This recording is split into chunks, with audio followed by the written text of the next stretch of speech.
Good morning, ABC family. Welcome back to another Kids Talk. At the start of the new year, I want to encourage you to join God's story. Last year, we saw God's amazing story of shalom. If you remember, shalom is completeness and wholeness in God. And God is telling an amazing story of shalom, in which shalom is experienced, shalom was lost, shalom is given, and shalom will one day be restored. We have the opportunity to not just live in that story, but to help write it. We can help restore shalom to a world that desperately needs it. We can experience great joy and fulfillment as we join God's story. Last week, we saw how to join God's story. Do you remember how we can participate in God's story?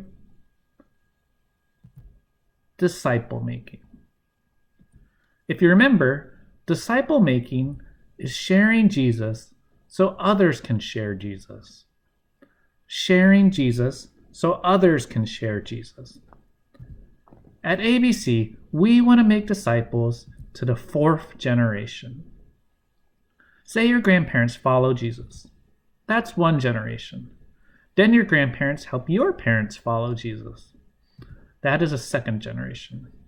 Then your parents help you follow Jesus. That's a third generation. And one day you help someone follow Jesus. That is a fourth generation. At ABC, we want to make disciples to the fourth generation. So today, we're going to talk about how to make disciples. And the best way to understand how to make disciples is to look at Jesus.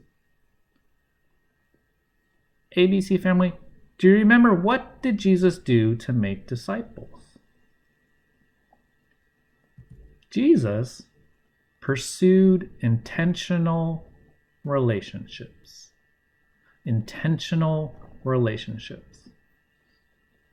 ABC family, do you know what intentional means? It means on purpose. The opposite of intentional is on accident.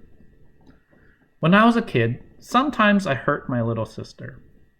Sometimes it was an accident, like when I ran really fast but didn't see her and knocked her over. However, sometimes I hurt her intentionally. One time, I got so mad at her that I grabbed a bat and hit my sister with it. Hurting others intentionally is a bad thing, and don't be like me as a kid. But making disciples intentionally is a good thing. To make disciples, in order to share Jesus so others can share Jesus, requires intentional relationships. We have to love people on purpose. That's what Jesus did. In the Bible, we see Jesus had 4 categories of people that he intentionally pursued relationships with. First, he made disciples of the world. Remember, Jesus shared love and truth with men and women, rich and poor, young and old, Gentiles and Jews, people who didn't know God. Second, Jesus shared truth and love with the church. Stories like the Sermon on the Mount or ministering to the 72 are examples of Jesus sharing himself with his followers. Third, Jesus shared with his 12 disciples. The disciples were a small group of followers, 12 men who followed, lived with, and were taught by Jesus.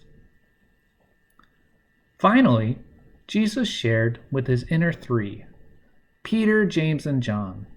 These best friends of Jesus experienced special things that no one else experienced, like Jesus' transfiguration and going to pray with him on the night of his death.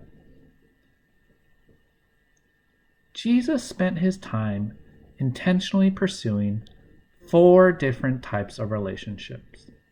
Relationships with the world, the church, the disciples, and his inner 3.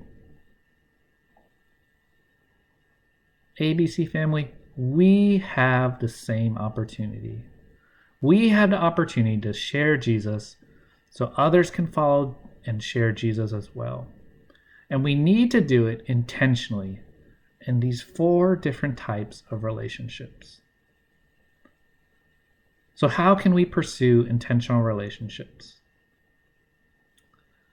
Well, to do anything on purpose, you must think about it ahead of time. So here's what I want you to do this week. Write the name of one person in each category. I want you to take some time this week to write the name of one person in each of these 4 categories of relationships. First, write about someone in the world. Someone who doesn't know Jesus. Maybe it's a school teacher or a neighbor. For me, it's my neighbor Han. Next, write the name of someone at church. One of your friends in kids worship, one of the aunties or uncles. For me, it's my friend Jeff. Next, write the name of someone in your family. Maybe an aunt or a cousin. For me, it's my brother-in-law Timmy. Finally, write the name of a good friend. For me, it's my friend Dan. Now, over the next few days, here's what I want you to do. Intentionally pray for these people. Pray that God would lead you to love and disciple them. Pray for how you can share Jesus with them so they can share Jesus with others. And then take some time to share Jesus intentionally. It could be telling them how Jesus is our Savior, or doing an act of love or service, or inviting them to church.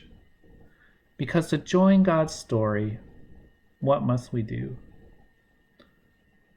Make disciples by sharing Jesus so others can share Jesus. And how do we make disciples? Intentional relationships. Next week, we'll talk about what a healthy disciple maker looks like. Until then, do your best to pursue intentional relationships and make disciples to the 4th generation. I'll see you next time.